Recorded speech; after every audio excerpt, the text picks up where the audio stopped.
Hello everyone, welcome back to my channel. Following up on my videos on my College Service Commission interview, I have decided to make a dedicated video on how to choose an area of specialization for your College Service Commission interview. Now, in this context, it needs to be mentioned that an area of specialization is not something which is exclusive to the College Service Commission interview. This could be asked to you in any other job interview for the posts of guest lecturer, part-time faculty member, full-time faculty member, or even in the interviews for the posts of assistant professor. But since the College Service Commission interview has a generic structure which is being followed for ages, which is why it's easier to say that this thing is more or less certain to be asked in a College Service Commission interview. But this could apply to all other kinds of interviews for academic positions as well. So, without any further ado, let's begin.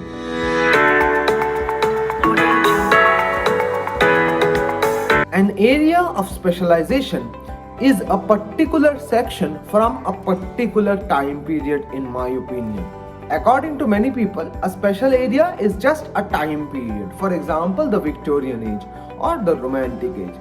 Now, this is not at all wrong, but there is something logistically awkward about it, which is to say that an entire age would be a little difficult to cover for you, and you have to always remember that the people who are sitting opposite to you, they are professors of universities who have been teaching at reputed educational institutes for decades after decades.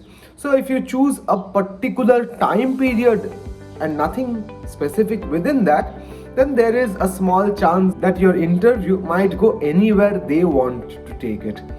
Let me give you an example and show you how this works. Say you take the Romantic age, and instead of asking you questions about romantic poetry or Jane Austen, they go outside of England and ask you questions from the beginning of 19th century in Europe. For example, Immanuel Kant. Now, I'm not saying that you won't know your Kant or you can't know your Kant, sorry for the joke, but in general, when we prepare an area of specialization from the history of English literature, we generally focus on Britain, Ireland, Scotland, the United Kingdom as it once was. So, if you choose just a time period, then you throw the floor wide open for anyone and everyone to have a shot at you. On the other hand, if you mention romantic poetry, then that exclusively contains you to the time period between 1798 to 1832, right from the publication of the first edition of Lyrical Ballads up until the death of Shelley, Keats and Byron. And these five poets, the famous five of Romantic age, along with the new edition of John Clare, these six poets would be more or less the ones around whom your questions would be centered. So, choosing a particular section of a particular time period is always wise. Next, which time period and which section to choose? This is an area which I had already discussed when I was talking about how I had prepared for my College Service Commission interview in a previous video. If you haven't watched it already, I'll give a link somewhere upwards. You can go ahead and check that one out. Therefore, in this context, let me mention that choosing the time period is the most important. I had modern drama as my first preferred area in the initial days of preparation. But after talking to college professors and people who have cracked the CSC in the past, it came to my notice that modern drama is actually a never-ending topic, and I could never actually finish everything that is there. Of course, nobody is saying that I was supposed to read all the plays that were produced in the 20th century and beyond, but it was not even possible to know the names of all the plays which were produced in the span of 100 or 120 years. Therefore, such a time period with a vast possibility or a vast range of time in terms of years is probably not a good place to start.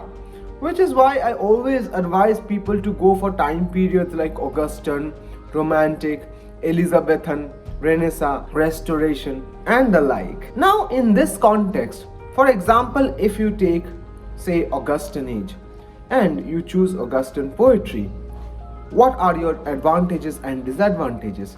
If you choose Augustan poetry, then your advantages, those poems are really easy to memorize because they are written in heroic couplets more often than not. However, your disadvantages, these poems are really lengthy in nature and they are huge in number. In addition to Pope and Dryden, there are many more who have written during that time period who are not often covered by our undergraduate and postgraduate syllabi, but they are still there, and the teachers who are asking you questions would know about them. Therefore, in my preference, I have made a list of what your areas could be, and I would share it with you now. First of all, I would suggest you to go for an area like metaphysical poetry or war poetry or Elizabethan sonnets, something which I had finally decided to go with when I went for my interview. Or you could go for the birth of the novel. You could also go for a particular school of thought or a particular school of production, like the Irish theatre group or the pre-Raphaelite movement. However, when you go for a particular school of thought, there is always the risk of the teachers telling you that this is too specific or this is not particularly an area of interest but a rather small level of specialization. Therefore, you would be asked to choose something else. You always run this risk when you choose a very specific area. I don't know whether you are allowed to choose a particular author or not. If that were possible, I would have recommended authors who have written very limited number of texts but have still managed to become famous after writing that limited number of texts. But I'm not very sure whether anyone can choose a particular author or not. I have not known anyone who has chosen a particular author as their area of specialization, though authors often come as special papers.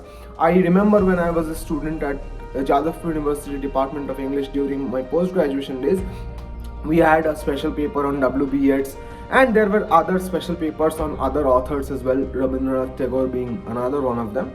So special papers are not that uncommon when they are included in the UG or PG syllabi of universities, but when you are trying to prepare a special area, maybe they are not the best idea. Now, after you have chosen a special area, what to do next? Well, that step is very simple. First of all, read everything about that time period first. Don't just read about that particular area, because when you're reading, say, Elizabethan sonnets and you don't know the background of the Renaissance or the fall of the Constantinople and the movement of the people across the continents, then it would be a little difficult for you to explain the way in which the sonnet developed. And then read about the history of the genre itself. For example, if you are taking, say, short stories, or say the short story in the 20th century, then you should read about the history of the short story. Or if you are taking, say, modern novels, which is not an area I would suggest, by the way, but even then if you decide to take it, then read about the birth of the novel, how the novel developed over time. These readings or these type of preparations will help you when they ask you conceptual questions which won't be limited to that particular time period or that particular genre, but would be generic questions of conceptual understanding in that particular area. Next, you have to find out books which specialize in that genre. For example, the Cambridge Companion to the Sonnets, edited by A.D. Cousins and Peter Howarth. This book is great when you are reading about sonnets. And there are many more books about the sonnet which I have in my PC. If anyone wants them, you can let me know down in the comments. I will give you a link to all the books or a list of all of them. Similarly, what you should do is you should prepare a bibliography for your area and just use some keywords and search on JSTOR and websites like archive.org or Memory of the World or LibGen. Search on these websites and you will easily get a lot of reading materials. Read those books and then read the history books like Routledge History of English Literature, Michael Alexander, Andrew Sanders, and the like. In these books, you will get chapters of that time period and sub-chapters with your area specially discussed. Read those areas and then prepare a note for yourself. This is the most important element of preparing a special area. Prepare a note, type it if you are comfortable with typing, or write it in hand if you are comfortable in that. I would suggest typing and doing it on Google Docs so that you can access it on your phone and your laptop, assuming you have both of them. If you don't, then writing it on hand is just as good.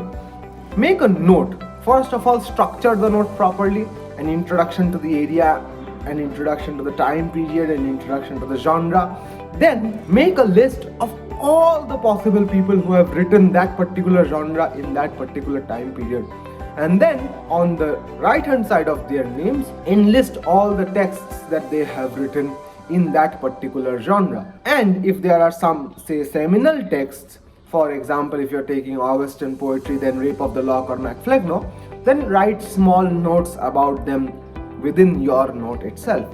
What this will do is, it will help you streamline your preparation process, and it will also contribute to your holistic knowledge in that particular area, which in the long run will help you not only answer the conceptual questions, but even if they ask you some factual or information based questions, it will also help you.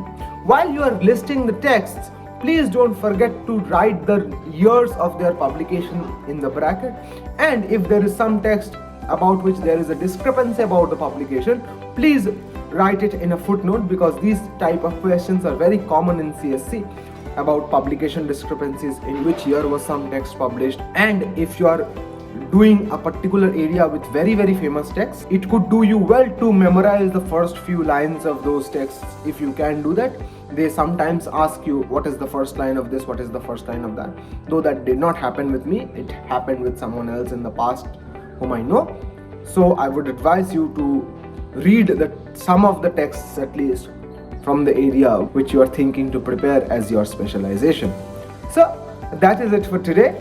Thank you for watching my video. If you have any questions, queries, doubts or comments, please don't forget to let me know down in the comments. And also, of course, please don't forget to like, comment, share and subscribe.